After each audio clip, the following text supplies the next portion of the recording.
Assalamualaikum warahmatullahi wabarakatuh. Halo anak-anak hebat, berjumpa lagi dengan Bu Yekti.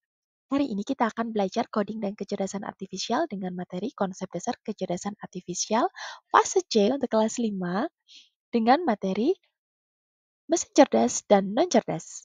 Baik, mari kita mulai pembelajarannya. Di sini kita akan mendefinisikan kecerdasan artifisial, karakteristik kecerdasan artifisial, mesin cerdas dan mesin non cerdas, macam-macam KA, cara kerja KA, dan limitasi kecerdasan KA.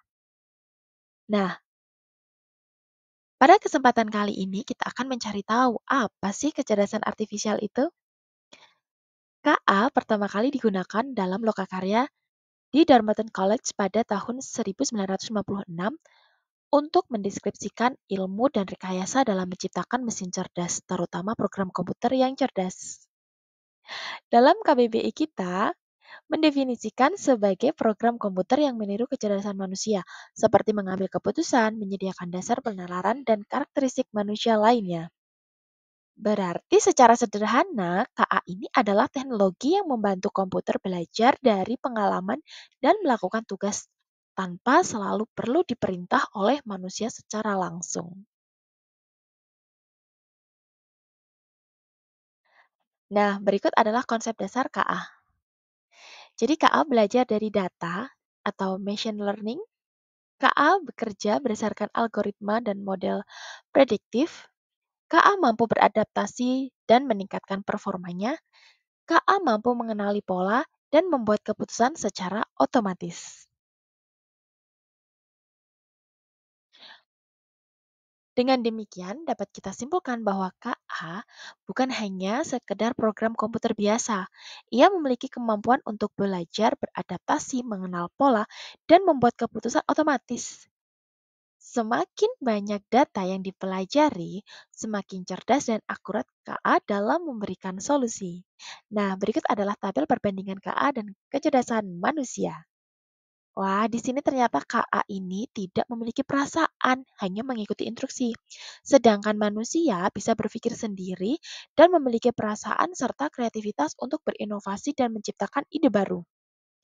KA juga belajar dari data dan program yang diberikan, hanya memahami hal yang ada dalam datanya saja, dan hanya bisa membuat keputusan berdasarkan angka dan juga pola. Sedangkan manusia bisa belajar banyak hal yang berbeda dan beradaptasi dengan lingkungan melalui interaksi sosial tentunya. Bisa memahami konteks yang luas, bisa membuat keputusan dengan pertimbangan emosi, nilai moral, dan etika.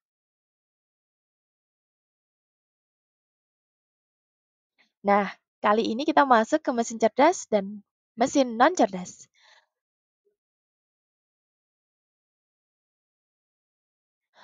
Sebuah mesin dapat dikategorikan cerdas jika ia memiliki kemampuan untuk yang pertama belajar dari pengalaman. Jadi tidak hanya mengikuti instruksi yang sama berulang kali. Kemudian menyesuaikan diri dengan perubahan tanpa perlu diprogram ulang. Dan membuat keputusan sendiri berdasarkan data yang dikumpulkan. Tabel di bawah ini adalah perbandingan mesin cerdas KA dan mesin non-cerdas konvensional. Mari kita cermati bersama-sama. Pada aspek cara kerja, mesin cerdas bisa belajar dari pengalaman dan memperbaiki kinerjanya. Sedangkan mesin non-cerdas hanya bekerja sesuai instruksi yang sudah diprogram. Dalam aspek adaptasi, mesin cerdas bisa menyesuaikan diri dengan kondisi baru tanpa perlu diperintah ulang. Sedangkan mesin non-cerdas tidak bisa menyesuaikan diri, hanya mengikuti pola tetap.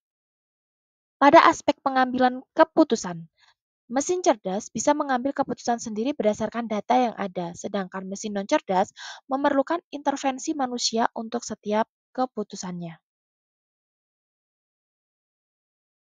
Berikut adalah contoh mesin cerdas yang menggunakan teknologi KA.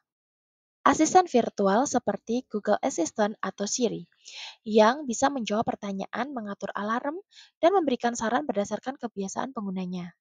Kemudian ada KA Chatbot, layanan penggunaan otomatis pelanggan otomatis yang biasanya ada di aplikasi belanja seperti e-commerce dan lain sebagainya. Mobil otonom tanpa pengemudi yang bisa berjalan sendiri dengan menggunakan sensor dan KA untuk mendeteksi jalan, lalu lintas, dan rambu lalu lintas lainnya.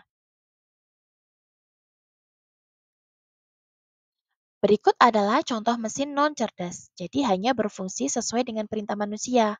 Contohnya adalah kalkulator. Kalkulator itu pintar, tetapi hanya bisa melakukan perhitungan cepat, tetapi tidak bisa belajar atau memahami maksud penggunaannya.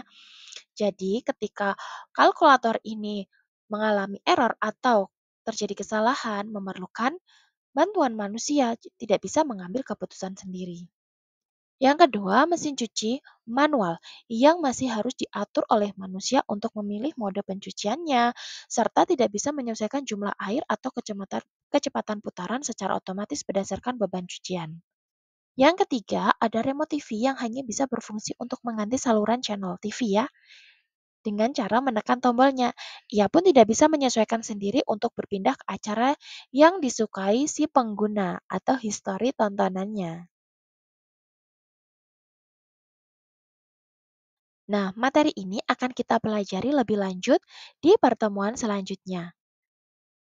Terima kasih telah menyaksikan video ini. Semoga bermanfaat. Sampai jumpa di video selanjutnya. Assalamualaikum warahmatullahi wabarakatuh.